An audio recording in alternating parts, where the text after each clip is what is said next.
Ngayon, gagawa ako ng chili garlic oil. Ito yung mga sili na kinuha ko nung nakaraan.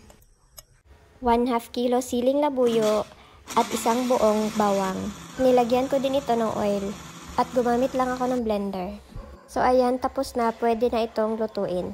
Naglagay ulit ako ng oil sa pan at inilagay ko na din yung ating chili garlic mixture. Hinaan nyo nga lang pala yung apoy pag niluluto ito dahil baka masunog. At kapag nag-simmer na, i-add ko na ang oyster sauce, salt, and pepper. And last, brown sugar. At haluin lang ito hanggang sa maluto.